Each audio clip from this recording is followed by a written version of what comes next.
Alright guys, so we are drop off some hyper feed for the animals that they just import around 200 animals. So we're going to take a look on them, make sure I'm looking alright. But this is definitely what we want. We want the opportunity for open up like this so we can bring in as much animals as we want. One, for improve the genetics, and two, increase the number of breeding females, which I think is probably the most important thing for us to get competitive and to be able to produce more meat, is having a certain amount of a population of breeding females that can at least attack a particular market.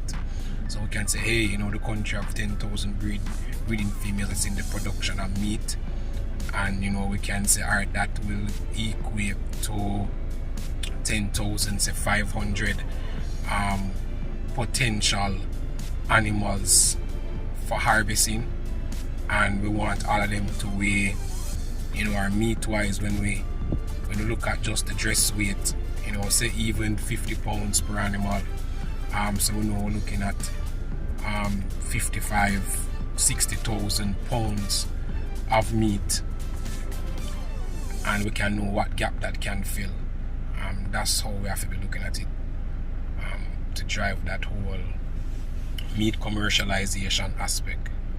Hey guys, and don't forget to subscribe to my YouTube channel. I want to thank you so much for the continuous support, suggestions and phone calls. Today we're going to dive into a very important activity that's been taking place in the goat industry, and that is the importation of live animals.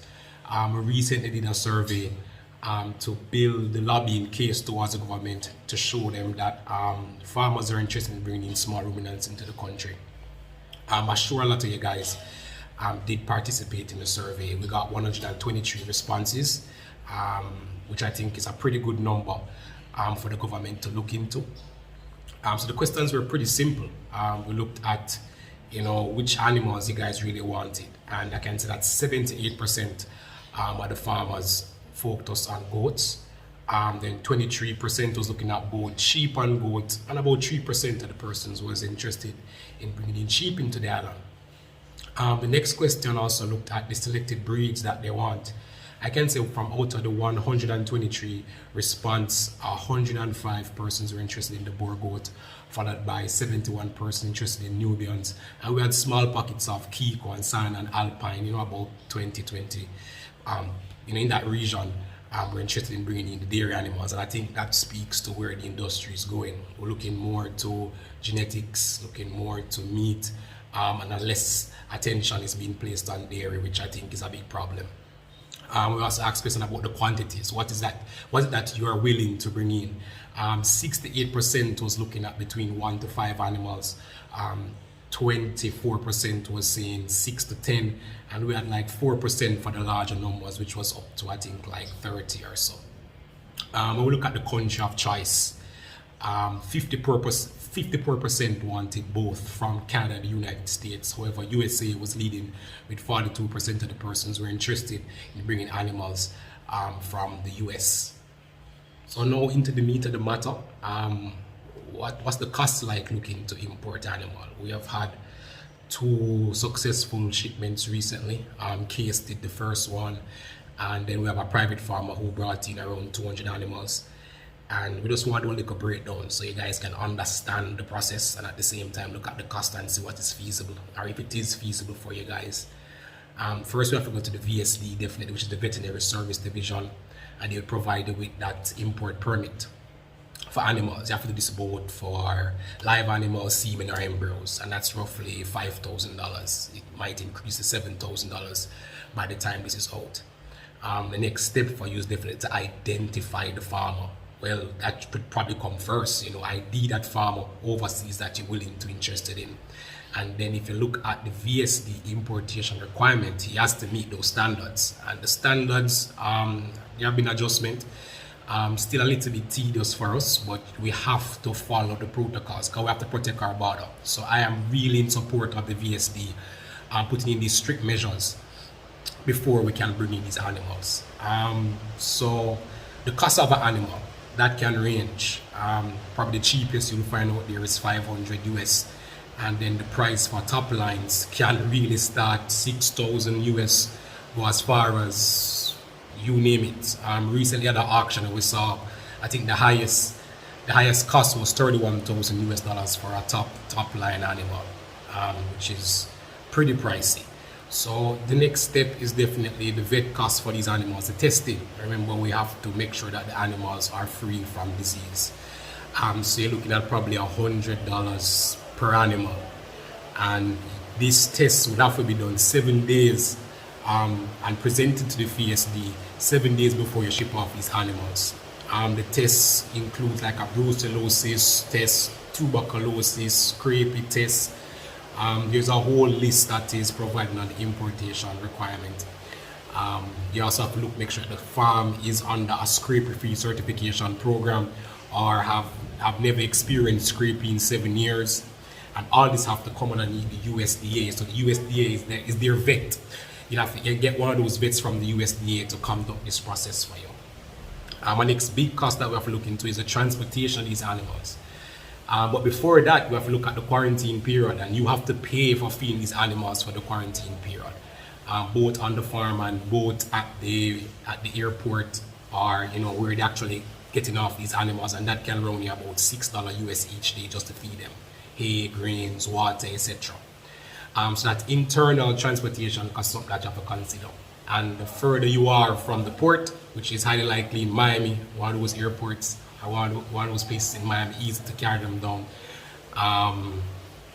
will cost you probably, I think you're looking at probably $580 animal if it's coming from places that is not very close to Miami. Georgia might have a cheaper cost, but if it's coming from like Texas or Missouri or Minnesota, you're going to spend a good bucks on transporting those animals, having them crated and transported to where they be quarantined, probably out in Miami, and before they get here.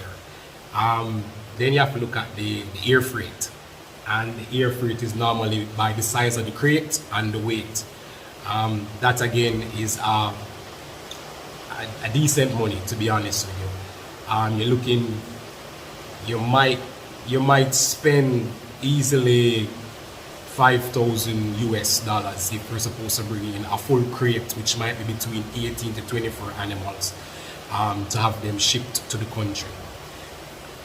Then quarantine period again in Jamaica, it's the next 21 days. You have to feed them.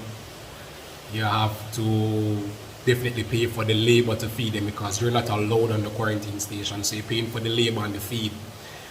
21 days, you're looking at, for the 200 animals the other day, you're looking at 14 bales of hay daily, and for that 21-day period, you're probably looking at 1.5 tons of feed. And then there's an additional cost, which is the customs cost, which is 15% definitely, government tax, 15% of the invoice.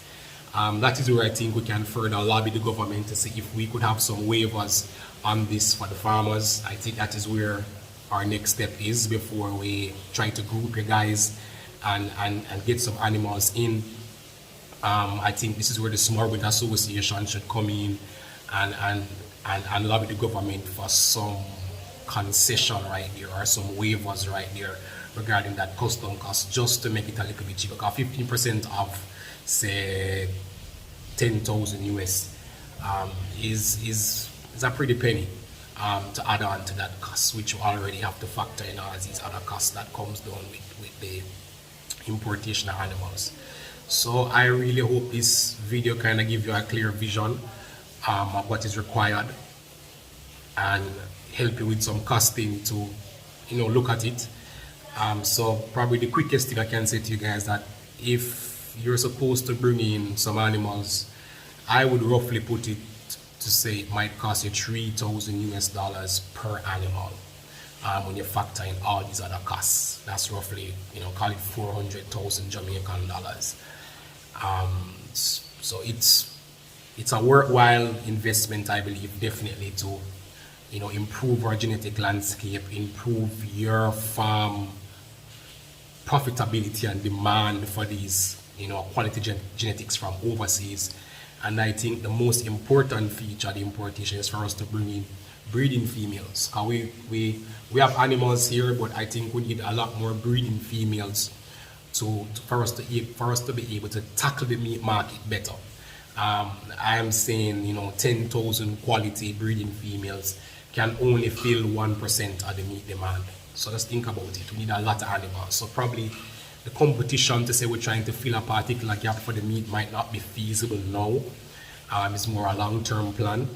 But I believe that self-sufficiency and even any small reduction in saving some US is important to our GDP, and it can present a grand opportunity for us as farmers to capture some money out of that $3 billion market that we have for both sheep and goat meat.